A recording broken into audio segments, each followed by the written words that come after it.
Housing ప్రోగ్రామ్ను ఇంకా కొంత ముందు స్టార్ట్ చేసి ఉండే అది దాని విషయంలో కొంత నష్టం జరిగిందని చెప్పారు. ఇంక ఇట్లా రకరకాల మంచి సూచనలు వచ్చినాయి. మనము పనులు బాగా చేసినాం, అంత ఆన్లైన్ చేసినాం, ఓట్లకు పోయే వరకు నువ్వు ఇచ్చినావా, గవర్నమెంట్ ఇచ్చింది పో అంటారు వాళ్ళు. అది కార్యకర్త యొక్క ఉద్యమకారుడి యొక్క కొంత గౌరవం పెంచేది ఉండే.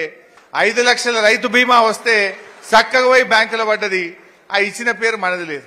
వాడు కాంగ్రెస్ ఉత్త దరఖాస్తుకే పెద్ద వాళ్ళు పదవి లేని కార్యకర్తలు కూడా వచ్చి ఆడ నిలబడు పెద్ద సినిమా చూపిస్తున్నారు.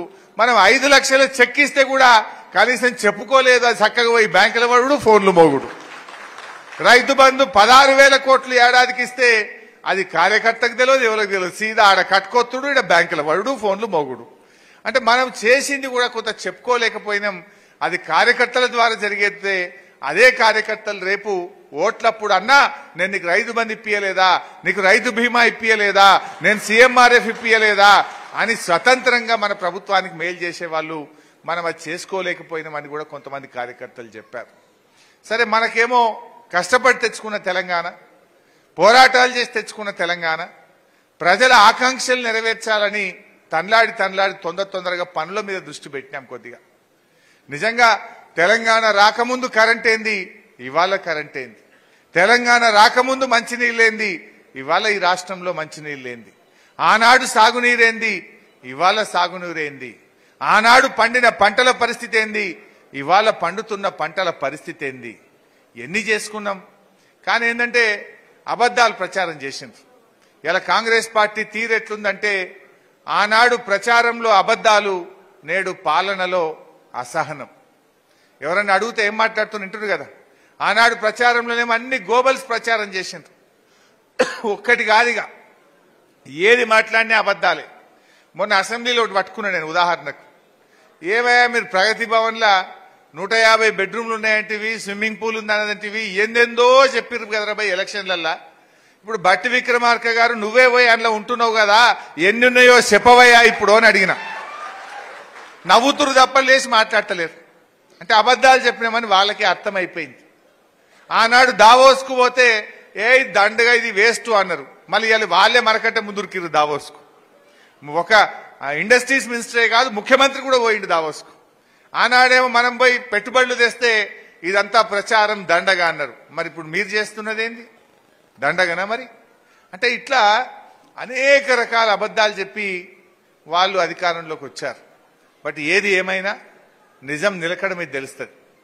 ఏమైపోయింది, ఆ యూట్యూబ్ ఛానళ్ళు సగం కొంపముచ్చినాయి మనకు. ఆ ఊర్లలో ఒకటే ఫోన్లు చూసుడు, అది నిజమేందో అబద్ధమేందో కానీ దాని ప్రభావం కొంత వడిపాడైంది. సో ఇప్పుడు ఏమైంది, జనరల్గా కూడా మన తెలంగాణలో సామెత ఉంటుంది, అబద్ధం గడప దాటక ముందే నిజం గడప దాటక ముందే అబద్ధం ఊరంతా చుట్టొస్తుందట. మనం చేసిన మంచి పని మనం చెప్పుకోవడంలో వెనుకబడ్డాం, కానీ అబద్ధాలు మాత్రం ప్రచారంలో దూసుకుపోయినాయి. ఇవాళ అర్థమవుతుంది. నిజానికి మనం ఆలోచించండి, ఇదే సిద్దిపేట ప్రాంతం, మనం సిద్దిపేట కార్యకర్తలుగా మాట్లాడుకుందాం. ఎన్టీ రామారావు గారి నుంచి చంద్రబాబు నాయుడు, రాజశేఖర్ రెడ్డి గారు, రోషయ్య గారు, కిరణ్ కుమార్ రెడ్డి గారు, ఎంతో మంది ముఖ్యమంత్రులు మారిండ్రు. సిద్దిపేట జిల్లా కావాలంటే అయినాదే. ఇవాళ దశాబ్దాల కలను నిజం చేసింది ఈ బీఆర్ఎస్ పార్టీయా కాదా అని నేను అడుగుతా ఉన్నా. ఒక్క సిద్దిపేటనైందా, 33 జిల్లాల తెలంగాణ చేసిండి ఇవాళ మన కేసీఆర్. పరిపాలనను ప్రజలకు అందుబాటులోకి తెచ్చారు. ఆనాడు సంగారెడ్డి పోవాలంటే మబ్బులు 5 గంటలకు లేచి బస్టాండ్లో బస్ ఎక్కితే ఎంప్లాయ్మెంట్ కార్డు తీయాలన్నా, ఏ చిన్న పని కలెక్టర్ని కలవాలంటే 5:30కు 4:30కు లేచిపోవాల్సినటువంటి పరిస్థితి ఉండేది ఆ రోజు. ఇవాళ పాలన దగ్గరగా వచ్చినటువంటి పరిస్థితి. ఒక మన కళ ఉండేది, సిద్దిపేట రైలు కావాలి, సిద్దిపేట జిల్లా కావాలి, సిద్దిపేటకు గోదావరి జలాలు కావాలనే కళను ఇలా మన బీఆర్ఎస్ పార్టీ నిజం చేసిందా లేదా అని నేను గుర్తు చేస్తా ఉన్నా. 60 ఏళ్ల కాంగ్రెస్ పాలనలో కానటువంటిది 10 ఏళ్లలో కేసీఆర్ తేలేదా? నిజంగా ఇదే కాంగ్రెస్ వాళ్ళు ఉంటే ఇంకా 50 ఏళ్ళైనా వస్తుండేనా, ఈ పనులు అవుతుండేనా? మరి ఎవరు చేయనటువంటి పనులను మన కేసీఆర్ గారు చేసి చూపించారు. ఇలా అద్భుతమైన పంటలు పండుతా ఉన్నాయి, 2 పంటలు పక్కా పండుతా ఉన్నాయి ఈరోజు. ఆ రకంగా మంచి కార్యక్రమాలు మనం చేసుకోగలిగినాం. బట్ ఈరోజు మీరు కూడా గమనించారు. ఒకటి చెప్పిందా, రెండు చెప్పిందే వాళ్ళు? ఎన్ని హామీలు! మేము రాగానే 2 లక్షల రూపాయల రుణమాఫీ అన్నారు. డిసెంబర్ 9వ తారీఖు నాడే మొదటి సంతకమే 2 లక్షల రుణమాఫీ అన్నారు. అయినాదే? ఒకసారి ఆ వీడియో పెడతాం, మీరు 2 లక్షల రుణమాఫీ చూద్దాం. ఏం చెప్పిండ్రు ఒకసారి వినుండ్రి. అంటే ఏ రకంగా పిచ్చమేస్తే మేము ఆత్మగౌరవం నిలబెట్టడానికి 15,000 రూపాయలు ఇస్తున్నాం. ఇప్పుడు తీసుకుంటే 10,000 వస్తుంది రైతు బంధు. అరే బాబు, కాంగ్రెస్ అధికారంలోకి వస్తే 15,000 చెప్పినా మీరు ఏం పెడుతుర్రా భయ్? రుణమాఫీ పెట్టరా భయ్? అంటే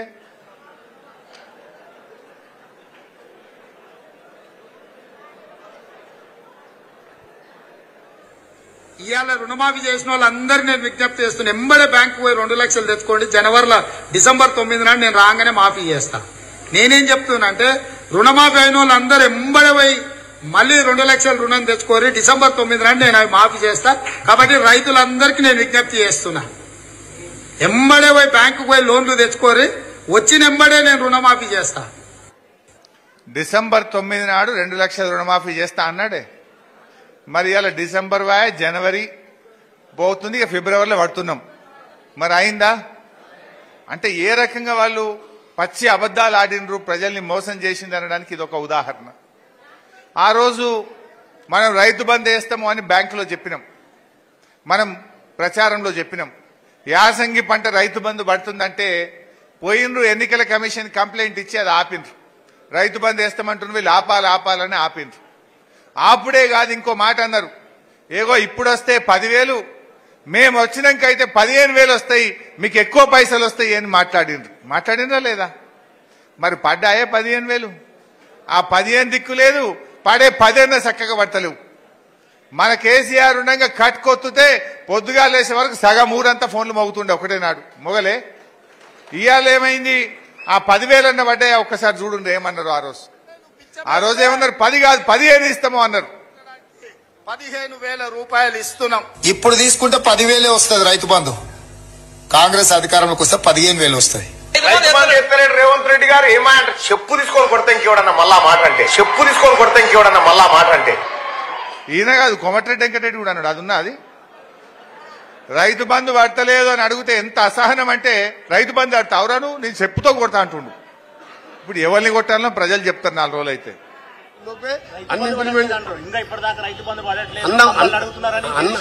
అన్నవారిని మీరు చెప్పుతో కొట్టండి, అంత ధైర్యం లేదు. ఇవాళ మాకు 100 రోజులు టైం అడిగిన, 100 రోజుల్లోపే అన్ని ఇంప్లిమెంట్. అన్నవారిని మీరు చెప్పుతో కొట్టండి, అంత ధైర్యం లేదు. అంటే వాడు 10,000 కాదు కదా 15,000 ఇస్తా అన్నాడు. 15,000 దిక్కే లేదు. పోనీ ఆ ఇచ్చే 10,000 ఇంకెప్పుడు ఇస్తావు? ప్రజలు అడుగుతున్నారు, రైతులు అడుగుతున్నారు అంటే ఎవడన్నాడు వాడిని చెప్తాం కొట్టుర్రు అంటుండు.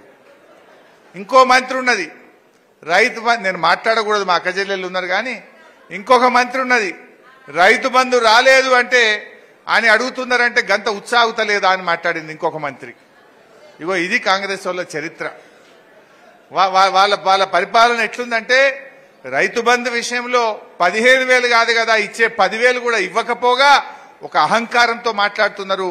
వాళ్ళు ఎవరైనా మాట్లాడితే మరి దాడికి దిగుతున్నటువంటి పరిస్థితి కూడా ఇవాళ మనం చూస్తా ఉన్నాం.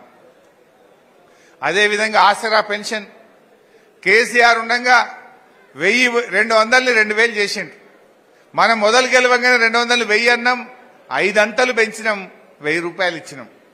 మళ్ళా గెలిస్తే 1000ని 2,000 చేస్తామన్నాం, మొదటి నెలలోనే నెలకు 2,000 రూపాయలు ఇచ్చినాం.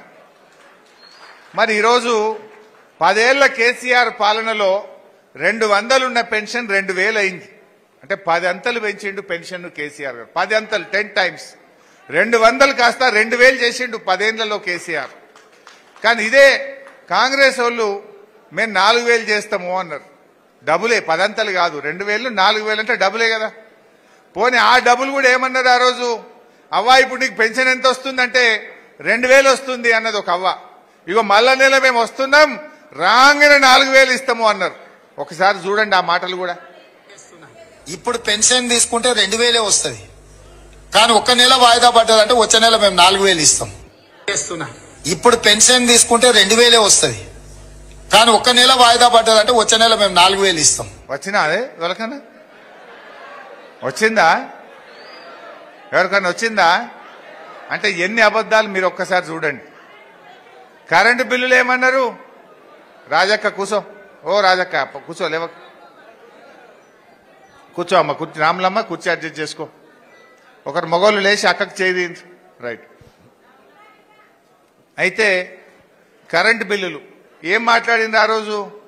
ఇక డిసెంబర్ నెల కరెంటు బిల్లు కట్టనే కట్టకుర్రి, సోనియా గాంధీ కడుతుందని చెప్పిరా లేదా? సోనియా గాంధీ కడుతుంది.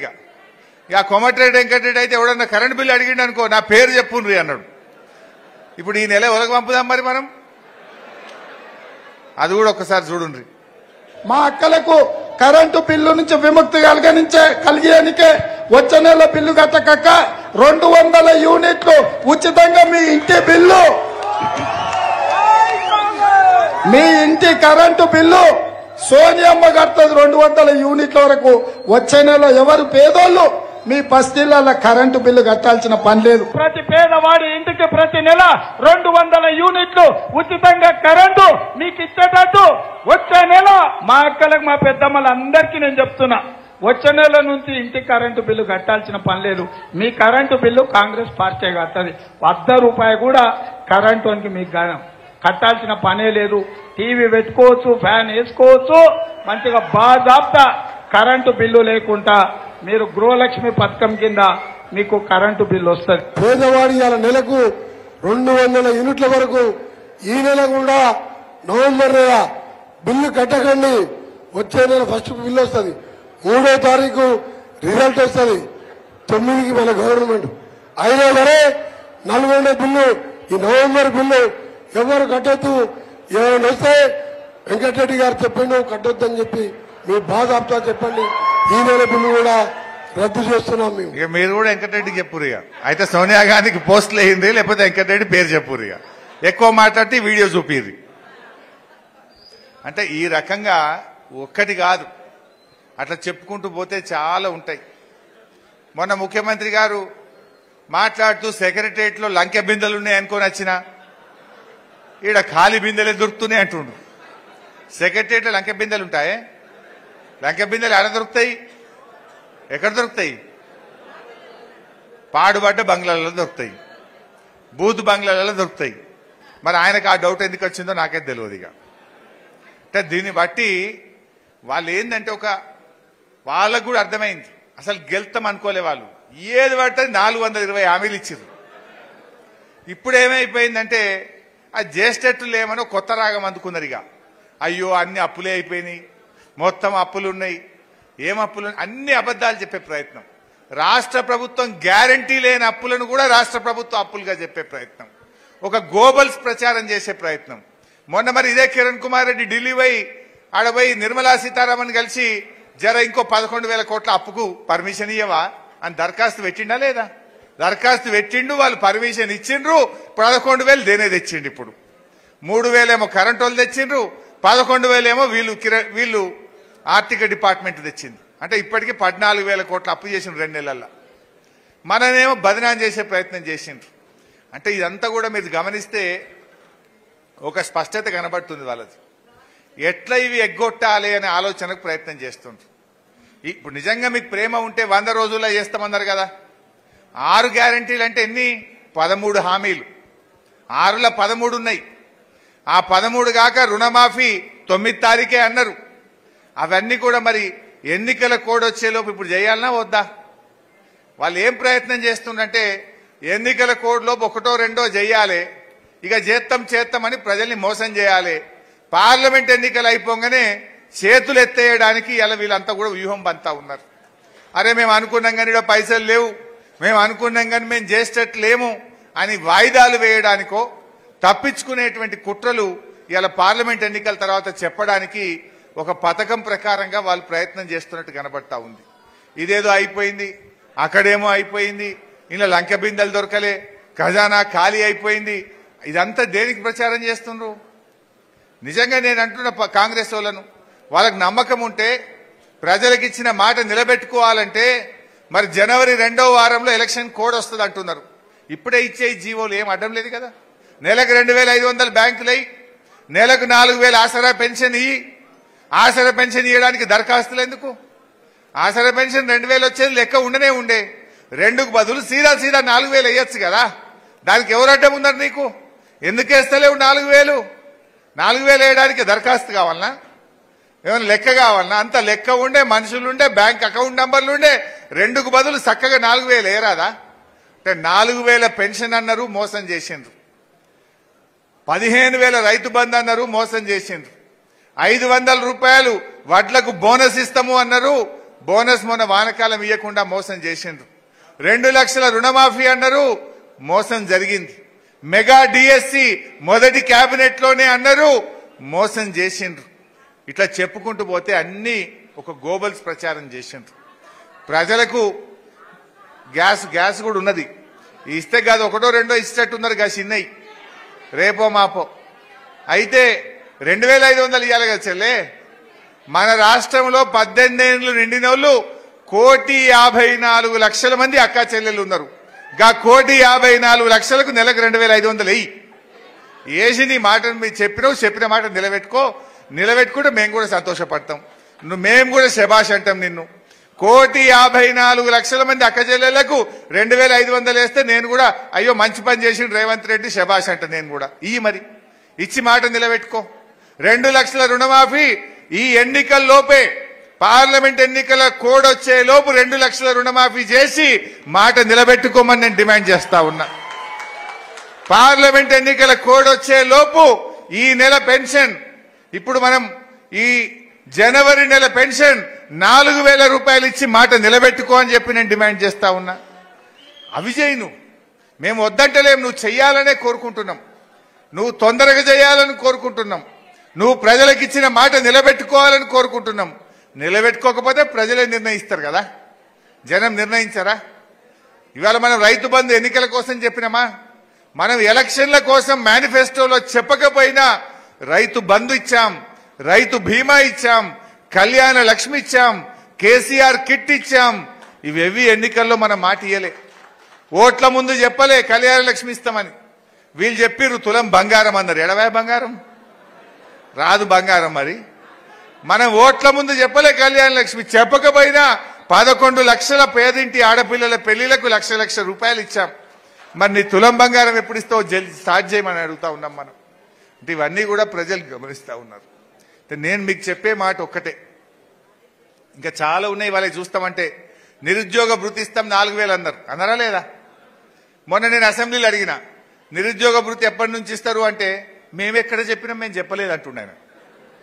మీరు చూస్తారు అది కూడా ఒకసారి పెట్టబోయి. భృతి ఎప్పుడు ఇస్తారని అడుగుతా ఉన్నాడు మిత్రుడు. మేము నిరుద్యోగ భృతి 6 గ్యారంటీల్లో గానీ మేము దీంట్లో గానీ మేము చెప్పలేము. बेरोजगार युवाओं के लिए हर महीने 4,000 रुपए बेरोजगारी भत्ता हम कह रहे हैं देंगे. सर ఇది మీరు మళ్ళొకసారి కావాలంటే వెరిఫై చేసుకొని మాట్లాడండి.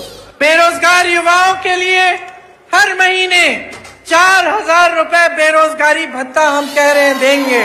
మేము నిరుద్యోగ భృతి 6 గ్యారంటీల్లో గానీ మేము దీంట్లో గానీ మేము చెప్పలేము. మేము నిరుద్యోగ భృతి 6 గ్యారంటీల్లో గానీ మేము దీంట్లో గానీ మేము చెప్పలేము. जल्दी से जल्दी अगर सरकार అట్లా చెప్తే ఇంకా చాలున్నాయి. వాళ్ళకి అసెంబ్లీలోనే చెప్పిండు, మేము ఏడ చెప్పలేదు నిరుద్యోగ భృతి ఇస్తామని. వాళ్ళ మేనిఫెస్టోలో ఉన్నది. స్వయంగా ప్రియాంక గాంధీ చెప్పే మాట మీరే విన్నారు కదా ఇప్పుడు. అంటే ఎన్ని జూటా ఇడిచిపెడతామా వాళ్ళు? రేపు నిరుద్యోగ భృతి ఇచ్చేదాకా కూడా వీళ్ళ వెంట పడుడే. ఎక్కడ పోయినా మా నిరుద్యోగులు నిలదీస్తూనే ఉంటారు, మేము అసెంబ్లీలో కూడా నిలదీస్తాం. అంటే ఇప్పటికే బయటపడ్డది. 2 నెలల్లో ఎన్ని అబద్దాలు చూసిండ్రు కదా ఇప్పుడు మీరు, ఎన్నిట్లలో వెనకడుగు వేసిండ్రు. ఇవన్నీ కూడా మనం చూస్తున్నాం. ఇదే విషయం మనం అడిగితే అసహనాన్ని వ్యక్తం చేస్తున్నారు. ఈ ఎదురు దాడికి దిగుతా ఉన్నారు. పరిపాలనలో ఉన్న వాళ్ళు, ప్రభుత్వంలో ఉన్న వాళ్ళు ఓపిక ఉండాలి, పెద్ద మనిషి లెక్క ఉండాలి, సహనం ఉండాలి, ప్రజలు అడిగేదానికి సమాధానం చెప్పాలి. ప్రతిపక్షం యొక్క బాధ్యతనే ప్రజల పక్షాన మాట్లాడడం. ప్రతిపక్షం అడిగితే ప్రతిపక్షాల మీద ఎదురుదాడి, ఎవరైనా లీడర్ మాట్లాడితే వాళ్ళ మీద ఎదురుదాడి. అంటే మీరు ఏంది బెదిరించదలుచుకున్నారా? ఈ బీఆర్ఎస్ పార్టీకి బెదిరింపులు కొత్త కాదు. ఇది తెలంగాణ ఉద్యమంలో పుట్టిన పార్టీ. కిరణ్ కుమార్ రెడ్డి, రాజశేఖర్ రెడ్డిలు చంద్రబాబు నాయుడు ఎన్ని బెదిరింపులు బెదిరించినా వాటన్నిటిని తట్టుకొని తెలంగాణ సాధించినటువంటి గులాబీ జెండా, గులాబీ పార్టీ బీఆర్ఎస్ పార్టీ. నేను మిత్రులతో కూడా కోరేది ఏంటంటే ఈ విషయాల మీద కూడా ప్రజల్లో చర్చ పెట్టాలి. మా బూత్ లెవెల్ నాయకులు, గ్రామ నాయకులు, పట్టణ నాయకులు ఎక్కడికక్కడ మనం ప్రజల్లో చర్చ పెట్టి విషయాలు కూడా తీసుకుపోవాలి. మీరు కాళేశ్వరం గురించి కూడా దుష్ప్రచారం చేస్తుండ్రు. 1 ఎకరా వారిందా అన్నది వాళ్ళే. మొన్న కొండా సురేఖ గారు వచ్చి మనం కట్టిన ప్రాజెక్టుకు నీళ్లు ఇడిచి ఏం చెప్పిందే సిద్దిపేటలో చూసి రాలేదా మీరు? హైదరాబాద్ ఎకరం బారలేదంటారు. రంగనాయక సార్ దగ్గర మంత్రి గారు వచ్చి నీళ్లు ఇడిచిపెట్టి 1,10,000 ఎకరాలకు నీళ్లు ఇస్తున్నా అన్నది. మరి ఒక్క రంగనాయక సాగరే గంతుంటే మీద మల్లన్న సాగర్ ఉండే, ఆడ కొండపోచమ్మ ఉండే, కిందికి అంతగిరి ఉండే, ఆ కింద మిడ్మానేరు ఉండే, ఆ కింద ఎల్లంపల్లి ఉండే, అన్ని కలిపి లెక్క తీస్తే ఎంత బారుతుందో లెక్క రాదా? అంటే ఏ రకంగా వాళ్ళు దుష్ప్రచారం చేస్తున్నారు మనం ఇలా ప్రజలకు చెప్పాల్సిన అవసరం ఉంది. ఇట్లా చెప్పుకుంటూ పోతే చాలా విషయాలు ఉన్నాయి. మనం సిద్దిపేట కార్యకర్తలు, సిద్దిపేట నాయకులు మీ గురించి నేను ఎంత చెప్పినా తక్కువే. తప్పకుండా నేను నా జీవితాంతం మీకోసం, మీ శ్రేయస్సు కోసం ఆ భగవంతుడిచ్చిన శక్తిని అంతా కూడా ఉపయోగిస్తా. తప్పకుండా కార్యకర్తల సంక్షేమం కోసం నా శాయశక్తులా మీ అందరికీ సేవ చేస్తా. ఇందాక రవీందర్ రెడ్డి అన్నది కూడా ఒక పాయింట్ ఆలోచించాలి. ఏంటిదంటే కొన్ని ఊర్లలో ఇప్పుడు సపోజ్ ఆ ఊరు పేరు తీసుకుంటే మళ్ళీ వాళ్ళకి పరిచయం, కానీ ఒక ఊరు ఏదన్నా ఒక ఊరు అనుకుందాం. ఆ ఊరు సపోజ్ మా ఎన్సాన్పల్లి, ఏమనుకుంటారులే మావాడు, మా ఎన్సాన్పల్లి ఉన్నది. ఇప్పుడు వాడు ఏమైంది, సర్పంచ్ సాబ్ ఒక బూత్ తీసుకున్నాడు, 2 ఎంపీటీసీలు మా అల్లం వెళ్ళం ఒక బూత్ తీసుకున్నాడు, ఉన్నాడా? మనిషికి ఒక బూత్ తీసుకున్నారు. అంటే ఎగ్జాంపుల్ ఆడు ఏం ప్రశాంత్, మన పేరు చెప్పొద్దు నా పేరు చెప్పలేదు అంటాడు మళ్ళీ. ప్రశాంత్ గౌడ్ ఒక బూత్ తీసుకున్నాడు. ఎగ్జాంపుల్ అంటున్నా, అక్కడ జరిగిందని అంటలేను, ఉదాహరణకు చెప్తున్నా, మళ్ళీ మీరు తప్పట్టుకునేది. ఏమైతుంది, అరే మా రవీందర్ గౌడ్కు సార్ దగ్గర మంచి పేరున్నది, జర్ర విన్ బూతులు తక్కువ వచ్చినట్టు చేస్తే విన్ని జర పంక్చర్ అవుతుంది అనుకుంటారు. లేదు ప్రశాంత్ గౌడ్ ఊకే వీడు సార్ దగ్గర పోతుండు, వీన్ బూతుల జర్రంతా మెజార్టీ తగ్గితే హరీష్ అన్న దగ్గర జర్ర వీడు పల్చగా అవుతాడని ఒక ప్రయత్నం. లేకపోతే మా అల్లం ఎల్లన్నకు సార్ బాగా గౌరవం ఇస్తుండు, ఎల్లమన్న ఇన్ఛార్జ్ ఉన్న బూతులో ఏమన్నా కొంచెం మెజార్టీ కమ్ అయితే ఎల్లమన్నని సార్ పక్కకు పెడతాడేమో. ఇట్లాంటివి కూడా కొన్ని జరుగుతున్నాయి అక్కడక్కడ. దయచేసి అట్లా అనుకోవద్దు. ఇప్పుడు గట్లే అయింది. కొంతమంది ఏమనుకున్నారంటే జర్రమ్మ ఎమ్మెల్యే మంచిగా లేడు కానీ ఈ ఎమ్మెల్యేని ఓడగొడదాం అనుకున్నాం కనుక కేసీఆర్ సార్ పోతాడు అనుకోలేదు అనుకున్నారట కొన్ని జాగాల. ఇప్పుడు ఏమైంది, అందరు ఎమ్మెల్యేలు పోతే కేసీఆర్ సార్ పోయింది. నాది కూడా గంతే అవుతుంది. మరి మీరు గట్ల చేస్తారంటే రేపు గట్లే అనుకుంటే ఇది కూడా గంతే అవుతుంది మరి. అందువల్ల దయచేసి పార్టీ అనేది ఒక తల్లి లాంటిది. మన మధ్య ఏదైనా భేదాభిప్రాయాలు ఉంటే కూర్చోవాలి, మాట్లాడుకోవాలి తప్ప మనలో మన భేదాభిప్రాయాలు అది పార్టీకి నష్టం చేకూర్చే విధంగా ఉండొద్దు. పార్టీ అనేటువంటిది ఉంటేనే మనందరికీ ఇంత గౌరవం ఉంటుంది. ఇవాళ ఎంతో మంది బాధపడుతున్న నా దగ్గరికి వచ్చి, అప్పుడు ఎల్ఓసి కావాలంటే గంట సేపట్లో తెచ్చి ఎల్ఓసి ఇచ్చిన. ఒక పేషెంట్ దవాఖానలో పడితే ఫోన్ ఎత్తి అరే ఎల్ఓసి తర్వాత వస్తుందా, ఆపరేషన్ అయితే చేయి, మావోని మంచిగా చూసుకో అని చెప్పినాం. ఇవాళ పరిస్థితి ఉన్నదా? ఇవాళ పరిస్థితి ఇబ్బంది వస్తే ఇప్పుడు ఎంత నొప్పి అవుతుంది, కడుపుకు బాధ ఎంత అవుతుంది. అట్లా ఇవన్నీ కూడా రేపు ఇవాళ తన దాకా వస్తే తెలియదు అన్నట్టు ఇప్పుడు ఒకరొకరికి అర్థమవుతా ఉన్నది. సో మన సిద్దిపేటలో జరిగింది అంటలేను, బయట సంగతి చెప్తున్నా. కానీ మనం కూడా ఈ పట్టుదల పోనీయద్దు. ఇక మనం ఎక్కడ డీలా పడొద్దు. తప్పక సిద్దిపేటకి ఆ లక్షణమే లేదు. ఉద్యమంలో మనం ఎట్లా కొట్లాడినాం, రాష్ట్రంలో ఎక్కడ ఏ మూలల యాడ మీటింగ్ ఉన్నా మనమే పోయినాం, యాడ జంగ్ ఉన్నదన్నా మనమే పోయినాం, యాడ ధర్నా ఉన్నదన్నా మనమే పోయినాం, యాడ పోరాటం ఉన్నదన్నా మనమే పోయినాం. రేపు కూడా అట్లనే పనిచేయాలి. గతంలో కూడా మనం అనేక రకాలుగా ఉద్యమానికి బీఆర్ఎస్ పార్టీకి అండదండలు ఇచ్చిండ్రు మన సిద్దిపేట కార్యకర్తలు, మన నాయకులు. ఎంపీ ఎన్నికల్లో ఒకసారి, మెదక్ పార్లమెంట్ ఎన్నికల్లో సిద్దిపేట మెజార్టీతోని మిగతా 4-5 సీట్లలో మైనస్ వచ్చిన మెదక్ ఎంపీని గెలిపించిన ఘనత కూడా మా కార్యకర్తలకు, మా నాయకులకే దక్కింది. సో రేపు కూడా నా రిక్వెస్ట్ ఏంటంటే మళ్ళా పార్లమెంట్ ఎన్నికలు ఎప్పుడు వచ్చినా కూడా మన సిద్దిపేటలో మనకు వచ్చిన మెజార్టీ కంటే ఒక ఓటు ఎక్కువ రావాలి తప్ప తక్కువ రాకుండా మనం చూసుకోవాలి. ఇవాళ ఇంకా బీజేపీ అనో ఇంకో పార్టీ అనో వస్తుంటారు. ఇలా తెలంగాణ ప్రయోజనాలు కాపాడేది కాంగ్రెస్ బీజేపీ కాదు, బీఆర్ఎస్ పార్టీ మాత్రమే తెలంగాణ హక్కులు కాపాడగలుగుతుంది, తెలంగాణ ప్రయోజనాలను నిలబెట్టగలుగుతుంది. వస్తారు ఇప్పుడు బీజేపీ వాళ్ళు కూడా పోయినసారి బండి సంజయ్ గారు కరీంనగర్లో గెలిచారు. ఏమన్నా ఒక్క రూపాయి పని తెచ్చినాడే, ఒక ప్రాజెక్టు తెచ్చినాడే ఢిల్లీకి వెళ్ళి.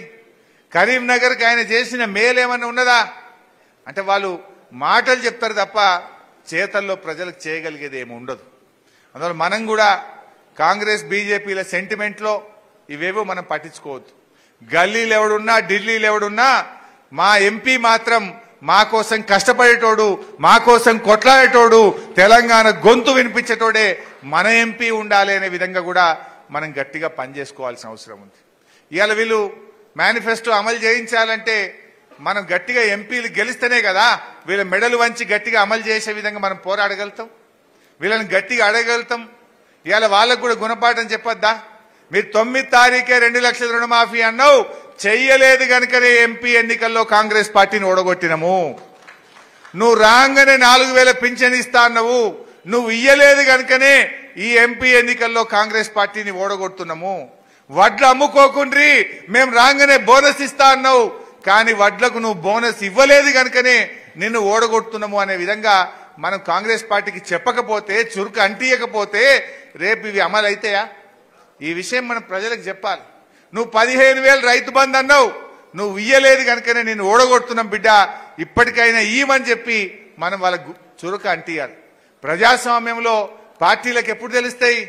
మన ఓట్ల రూపంలో కాంగ్రెస్ పార్టీని ఓడించి మీరిచ్చిన హామీ అమలు చేయలేదు కనుకనే ఇగో మీకు ఈ గుణపాఠం అనే విధంగా మనం ప్రజలను కదిలించాలి, ప్రజలను చైతన్యపరచాలి, ప్రజలకు విషయాలు అర్థమయ్యేటట్టు చెప్పాలి.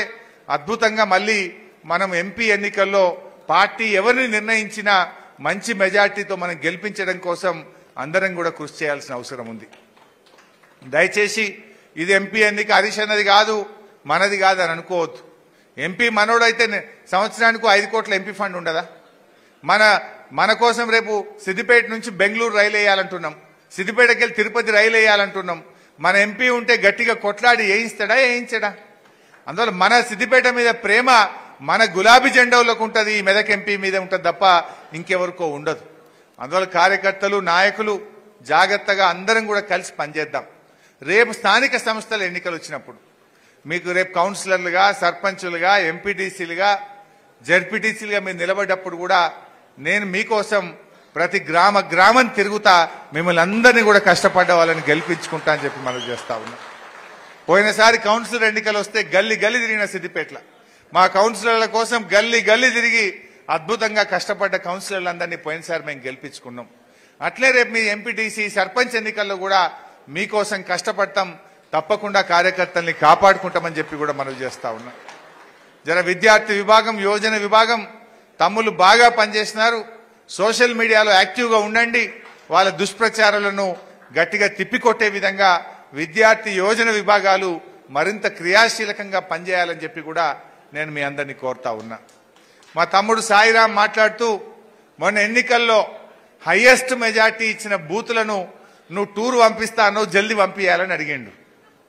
సో నాకు తెలిసి ఆ బూతులు ఏవో మీ మండలాల వారీగా లెక్కలు ఉన్నాయి ఆల్రెడీ. నా రిక్వెస్ట్ మండల పార్టీ అధ్యక్షులు, మా పట్టణ అధ్యక్షుడు సంపత్ రెడ్డి గారు, మీరే ఎవరి మండలంలో వాళ్ళు ఎక్కడికి పోతారో ఫైనల్ చేయండి. నేను ఇచ్చిన మాట తప్పను.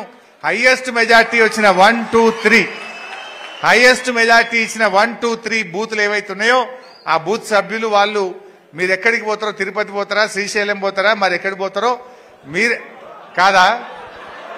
సరే, మీరు కోరుకున్న కాడికి మీ మండల పార్టీ అధ్యక్షుడు లింగం ఉన్నాడు, బాధ్యత పెడుతున్నా. దయచేసి వాళ్ళు తోలుకొని పోతారు, మీ ఇష్టమున్న కాడికి పోండి. నేను మాట ఇచ్చిన మాట ప్రకారం పోయి రండి, దాని ఏర్పాట్లు కూడా చేసుకుంటాం. మరి ఇవాళ కరెంటు విషయంలో నేను నిన్న కరెంట్ ఏఈలతో మాట్లాడిన కొద్దిసేపు రివ్యూ చేసిన. 24 గంటల కరెంట్ ఇస్తామన్నారు. రోజు సాయంత్రం 5:45 కరెంటు పోతుంది, 3 ఫేజ్ కరెంట్.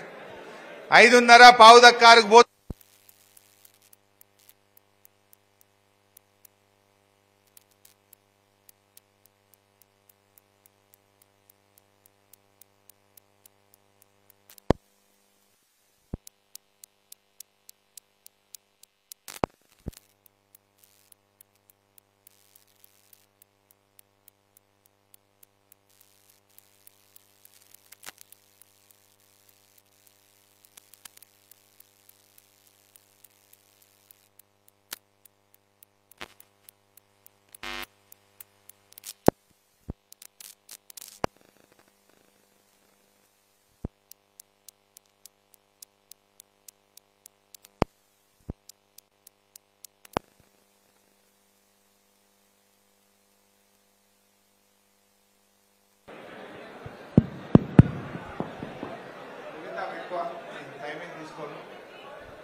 సో కరెంటు విషయంలో చూస్తే రోజుకు కొన్ని రోజులు 6 గంటలు పోతుంది, కొన్ని రోజులు 8 గంటల కరెంటు పోతా ఉంది.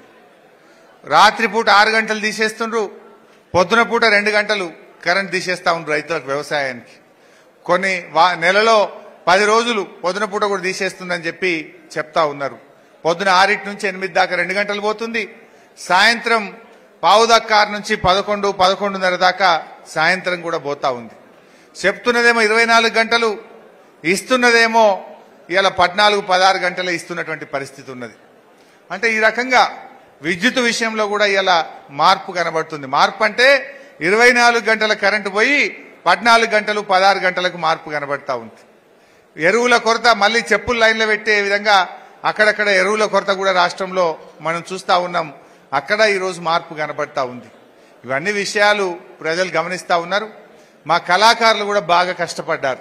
కళాంజలి రాజేష్ గాని మా తమ్ముళ్ళు మొన్నటి ఎన్నికల్లో వాళ్ళు కూడా చాలా బాగా పనిచేసినారు. కళాకారులకు కూడా నా హృదయపూర్వకమైనటువంటి కృతజ్ఞతలు, ధన్యవాదాలు తెలియజేస్తా ఉన్నా. మా సిద్దిపేట జర్నలిస్టులు కూడా, మా సిద్దిపేట ఎప్పుడూ అగ్రభాగాన ఉండాలని మా సిద్దిపేట జర్నలిస్టులు కూడా ఎంతో గొప్పగా మాకు సహకరించారు. మేనేజ్మెంట్లు సహకరించకపోయినా స్థానిక విలేకరులు సహకరించినారు. వారందరికీ కూడా నా హృదయపూర్వకమైనటువంటి కృతజ్ఞతలు తెలియజేస్తా ఉన్నా. సో ఏది ఏమైనా ఈరోజు ఈ కృతజ్ఞత సభకు పిలువగానే వచ్చిన కార్యకర్తలకు, నాయకులకు, ప్రజాప్రతినిధులకు మరోసారి నా యొక్క ధన్యవాదాలు తెలియజేస్తూ, భోజనం కూడా అందరికి ఉన్నది, తొందరపడకుండ్రి. నేను మీతోనే తింటా, మీద పడితే ఖరాబ్ అవుతుంది. ఓపిగ్గా అందరం కలిసి కడుపు నిండా భోజనం చేసి పోవాల్సిందిగా కోరుతూ, జై తెలంగాణ.